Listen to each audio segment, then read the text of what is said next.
Nessa terça-feira, durante evento na Universidade de São Paulo, 6 ex-ministros da Educação apresentaram uma carta em defesa das políticas públicas do setor. Carta na qual pedem a garantia de recursos financeiros, maior autonomia universitária e igualdade de acesso.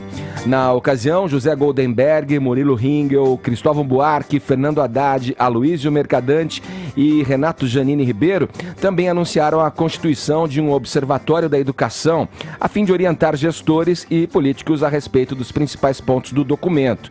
Vou ler aqui 4 deles para vocês.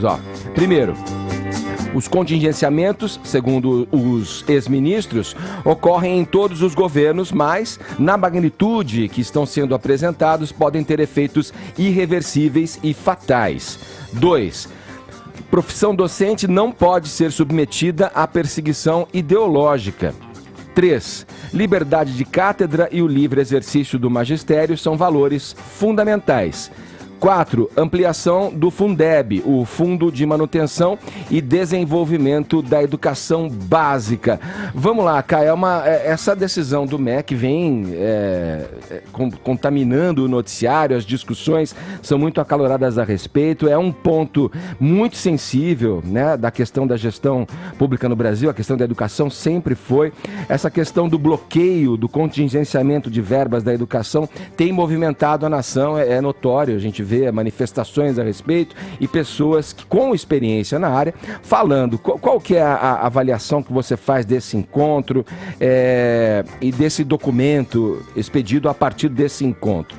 Olha, a dialética democrática ela é sempre bem-vinda, né, Edgar? Então, oposição de ideias, quando ela é respeitosamente colocada, isso é sim algo a ser enaltecido, mesmo que seja um teatro da hipocrisia, porque esses senhores, eles são culpados pelo estado das coisas, eles não têm a prerrogativa da crítica, esses ex-ministros, né?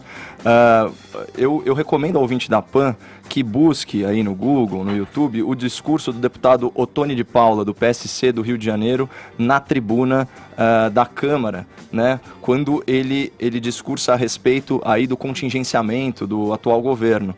E ele menciona aí alguns cortes bilionários feitos na gestão FHC, na gestão Lula e na gestão Dilma Rousseff, né? Então, só em 2016, por exemplo, ele menciona um corte aí de 10 bilhões de reais no governo Dilma, segundo governo Dilma. Em relação ao segundo governo Lula, um não investimento aí na ordem de 20 bilhões de reais, né? Agora, a esquerda conclamou a população a ir para as ruas taxando Lula e Dilma de inimigos da educação? Claro que não. Quem que é o responsável, em última análise, pelo estado da educação no Brasil? Serão os 5 meses de governo Bolsonaro? É evidente que não. E, de novo, essa confusão gigantesca entre corte e contingenciamento.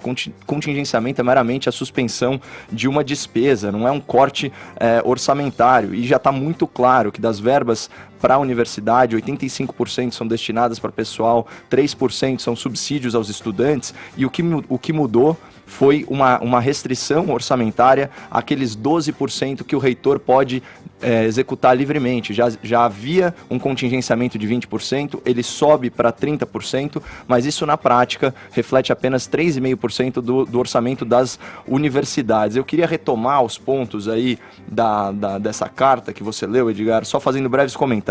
Primeiro, os contingenciamentos ocorrem em todos os governos, mas na magnitude que estão sendo apresentados podem ter efeitos irreversíveis e fatais. Isso é mentira. O contingenciamento ele é menor do que nos governos anteriores. Primeiro ponto. Segundo, profissão docente não pode ser submetida à perseguição ideológica. Concordo. E também a profissão docente não pode ser arvorada à audiência cativa que tem dos estudantes para doutrinar, ou seja, não pode ser perseguida e não pode impor sua ideologia. Terceiro, liberdade de cátedra e o livre exercício do magistério são valores fundamentais. É verdade, mas eles estão submetidos ao quê? À liberdade de pensamento, à liberdade de crença e ao direito à educação daqueles que são mais vulneráveis nessa relação social, que são sempre os estudantes e não os professores. Finalmente, sobre a ampliação do Fundeb, né, o Fundo aí de Desenvolvimento da Educação Básica, aí eu concordo com os ministros, mas qualquer discussão madura, ela parte do pressuposto que o Brasil opera em déficit fiscal, ou seja, os recursos são escassos, é preciso tirar de algum lugar para garantir o investimento em outro lugar. E se for para priorizar entre ensino superior, e especialmente o que está se falando agora nas bolsas da CAPES, né, então para mestrado, doutorado, pós-doutorado e ensino básico, eu vou ficar com o ensino básico.